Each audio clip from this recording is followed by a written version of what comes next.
Hi everybody, I'm Lauren Dacey and I am the lab manager here at Sabinal. I'm here to give everyone a very brief video walkthrough of our darkroom since we can't do it in person, and go over a few different COVID protocols that we have going on right now for spring 2021.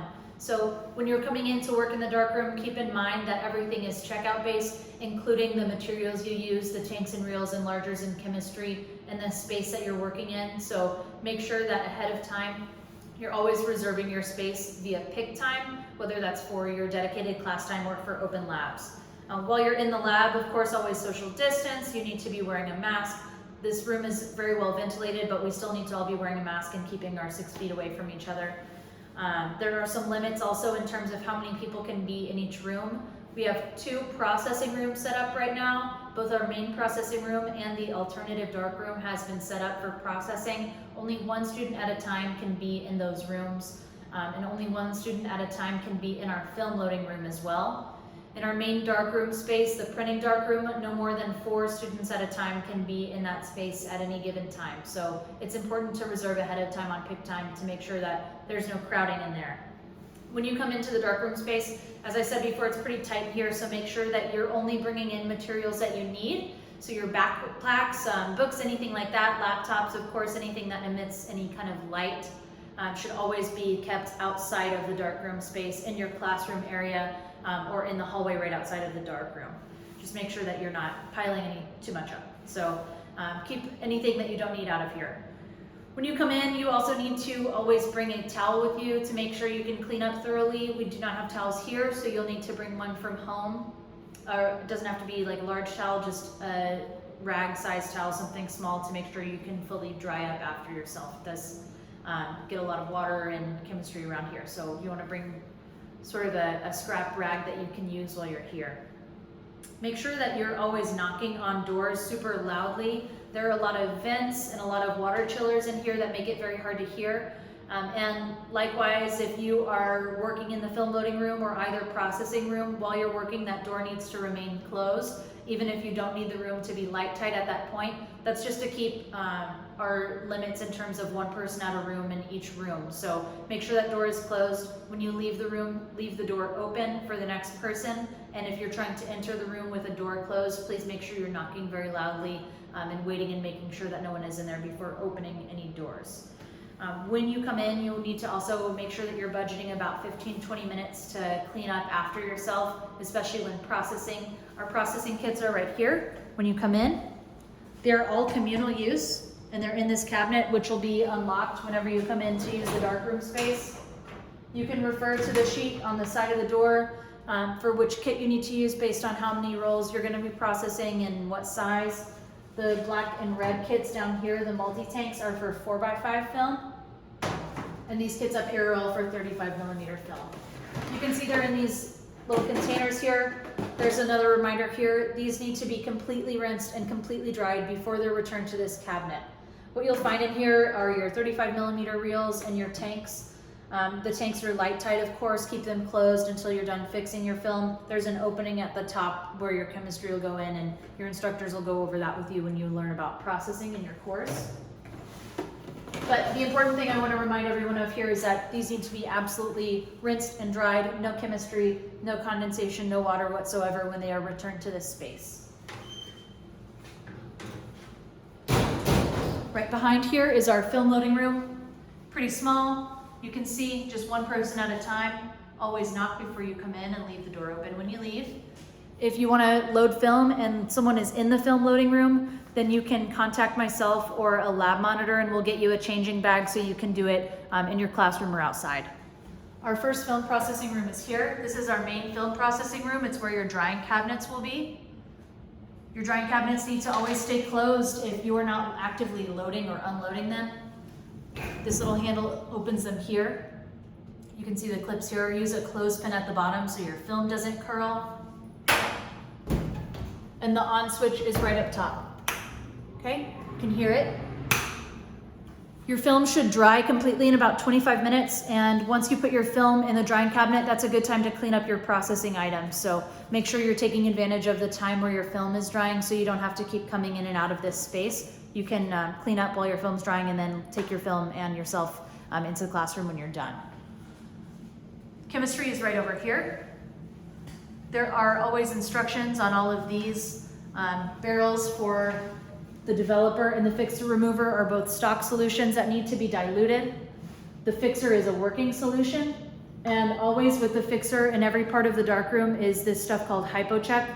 The instructions are on the back if you ever forget how to use it, but you want to always drop a couple drops of hypocheck into your fixer before you get started. If a little white substance comes in, if it looks kind of milky, that means the fixer is exhausted and you need to come find a monitor or myself to replace it for you. If you need a reminder of your steps during processing, they're up here at the top in both processing rooms, as well as your measurements for dilutions are right here. I recommend diluting all your chemistry before you get started printing. That way everything's ready to go and you don't have anything sitting in your tank waiting for the next bath while you're diluting. Sprint charts over here to find your development times too, and if you don't see your developer times here, you can go online and look up your actual development times. The sink here you can see has quite a few faucets. What you need to remember about these faucets is, first of all, the golden rule of the darkroom. On all of the sinks in the darkroom, do not touch the temperature gauge. I have them all set and calibrated so it comes out at a nice even 68 degrees for your processing and printing. So please don't move this dial at all, otherwise your development times will get thrown off and you'll run into issues down the line. The sinks you want to use here are all of the ones that are labeled 68 degrees. Those are the sinks that are actually regulated. And most of them have their own little knob here to turn on. This final one on the end has a knob right down here. It's the one that is also labeled 68 degrees, nice and easy to remember. You can see you've got beakers and measurement tools here for getting your chemistry set up, as well as your timer. There are more tools for that right behind here in these cabinets. What you need to do when you have these sinks turned on, you need to wait 5 minutes once you turn them on and let the water run. That needs that time to regulate the actual temperature of the water. So after 5 minutes, if your temperature of your water is off by more than 1 or 2 degrees, which it should not be, but if it is, come and find me and I'll fix it for you. But be patient, wait that 5 minutes for that water to get at the right temperature for you and you won't run into any issues with your processing. These are our drying racks over here. These are for prints only, not your film. The only prints that can come on this drying rack are prints that have been fully washed for the full 10 minutes in the archival print washer, which I'm going to show you right now. Nothing can touch these racks that might have fixer or any kind of chemistry on them. They need to be kept absolutely clean so no one's prints get contaminated and turn brown after a couple of months. This is the main hallway into the main darkroom space. You can see that without a light on, it's very dark once you turn the corner. Make sure that you always announce that you're coming through by saying corner, because these lights will all be off when you're actually printing. There's some glow-in-the-dark tape to kind of help guide your way here as well. A little U-turn, and you enter the main darkroom space here. There are 2 sides set up in the darkroom right now. This side across the room is for 4x5 printing. When you reserve your enlargers, make sure you're reserving the correct enlarger based on your film size. And you'll be reserving them by number. The number's down there in the corner, as well as on the enlarger kits. This first side is for 35mm enlarging. There are 4 enlargers of each kind open. You can see there's a little barrier down there set up for COVID. If you're in that final enlarger, please walk the long way around. Each enlarger has its own enlarger kit set up, as well as its own easel and negative carrier. You'll find all of that with your enlarger right in your workspace. When you're working in the enlarger workspace, make sure that you're not spreading out too much. Don't leave anything in the next cubbies over to you. You want to just be working in your own workspace here that you have reserved to ensure that nothing else is getting contaminated when you're working. In this space, as well as in both processing rooms, there will always be a nice box of gloves. Please wear them while you're working. This is not only to protect you with COVID and with COVID precautions there, but also to protect your skin and your hands from working with the harsh chemicals that you're going to be working with. You want to always use tongs and wear gloves when you're in the darkroom space. Your enlarger kits are here. Same containers as the processing kits and same rules. You want to make sure this stuff is totally clean and dry and ready for the next person who's going to be working after you're done. Each enlarger kit will have your filter sets as well as a grain focuser. If your grain focuser hairline is missing or gone, or if your focuser is broken, you can come find me and I'll grab a new one for you.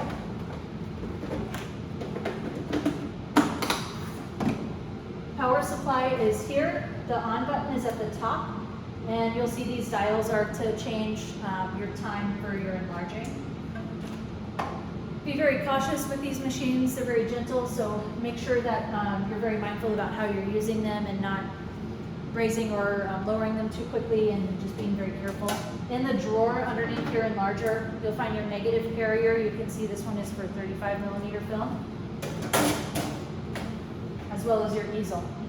And this setup is the same on both sides. So 4x1 side, you'll have your own enlarger kit with your own filter set, your own negative carrier, and so on and so forth.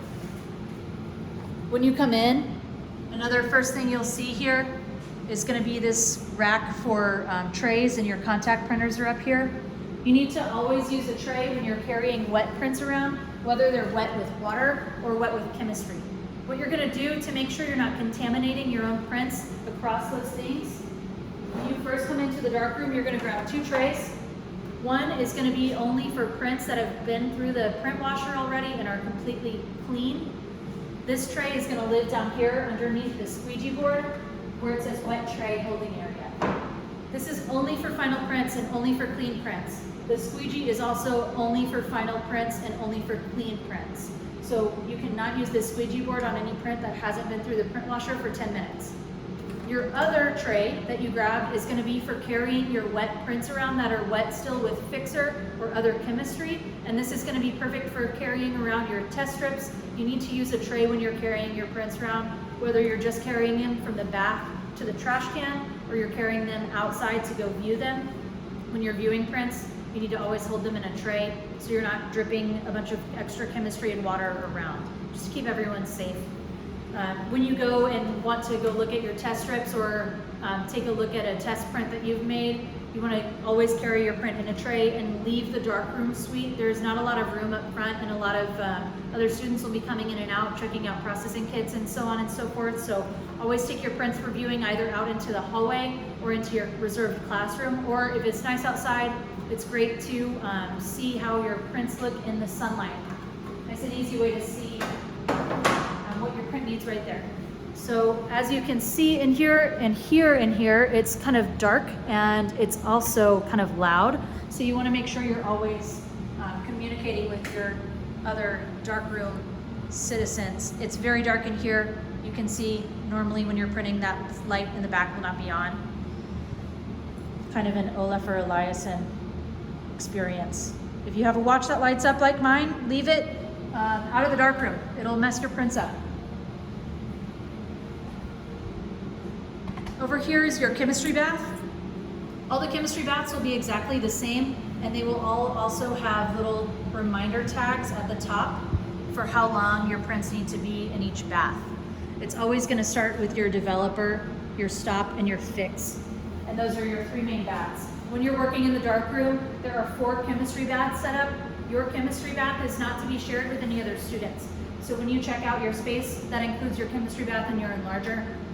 Stick to your own chemistry bath just to avoid contamination. Make sure you're wearing gloves and using tongs when you're moving your prints around, also to avoid getting chemistry on your skin.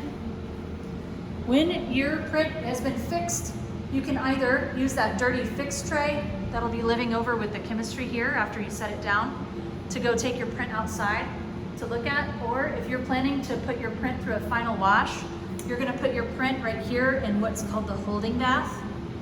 So same golden rule, and there's a little sticker here to remind you. The temperature gauge, don't touch it. What you will have here is another tray with running water, which you can turn on either of these center faucets here. You want it always coming out of this main center faucet straight into this holding bath. This is where you'll hold your prints for a little while before they go into the final print wash. Okay, these print washers, the final print washers, can only hold 5 prints at a time, and you need to leave them in there for 10 minutes. 10 minutes will make sure that your print is completely free of any fixer or any chemistry that might still be on your paper. So after that 10 minutes, that's when you can then squeegee your print, take it to the drying racks out front. But the holding bath is to hold your prints in. It's gonna take you a while to get a total of 5 prints. And you wanna absolutely communicate with the person who's gonna be using the baths across from you, because you will be sharing that final print washer. Your print washers need to be run for a full 10 minutes for those 5 prints, and all 5 prints need to be loaded at the same time.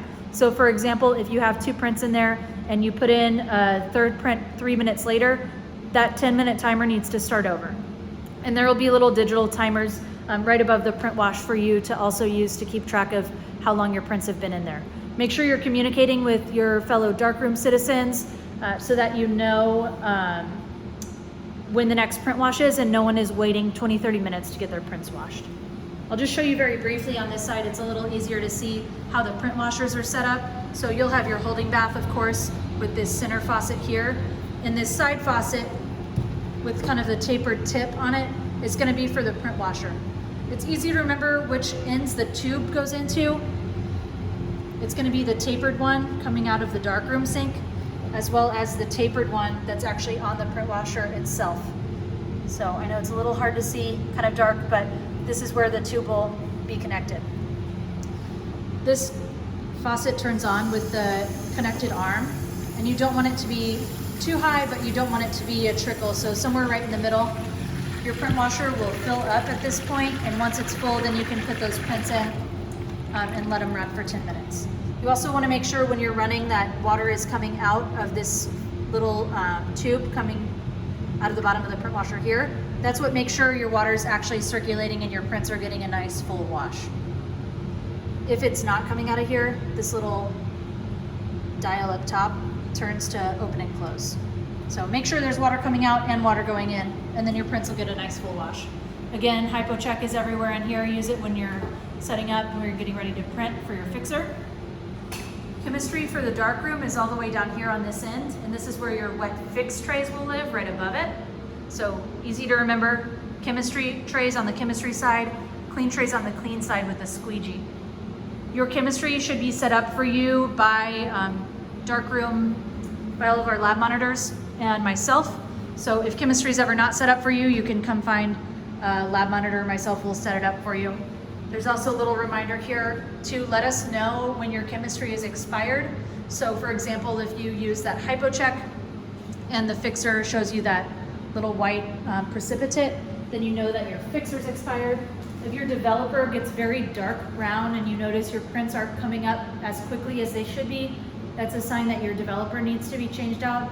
Your stop bath, if it turns purple or like a light lavender color instead of sort of yellow, that's exhausted too. So once you see those signs, come and find a lab monitor and let us change your chemistry out for you. There's a little rototrimmer here. This is for trimming your paper when you're in the lab, and this is a dry area of the darkroom. Nothing wet should be over here in this space to make sure that your paper, before you use it, doesn't get any chemistry on it ahead of time. Underneath this is also some cardboard as well as some black cardboard that you can use for dodging and burning tools if you need it. Help yourself to that stuff. The alternative darkroom, as you can see, has pretty much the exact same setup for processing as the front darkroom does. Another sink is in here with some cleaning materials if you need to wash your hands or clean anything off. Make sure, especially when you're processing in this room, because there is only one door between this processing room and the main darkroom, that when you leave, the white lights are off before you open the door. If the white lights are on when you open the door, everyone's prints that are in here, especially these first few people on these enlargers on this side of the room and in this chemistry bath, they're gonna lose their prints because of that white light. So make sure that that's completely off before you leave that space.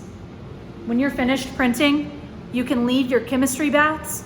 The lab monitors and myself will clean the chemistry baths for you, so leave those as is. But what you do need to do is rinse out your fixer, your wet fix tray that you've been using to carry your dirty prints around. Please rinse that out carefully in the sink and leave it up there, and we'll scrub it down for you later.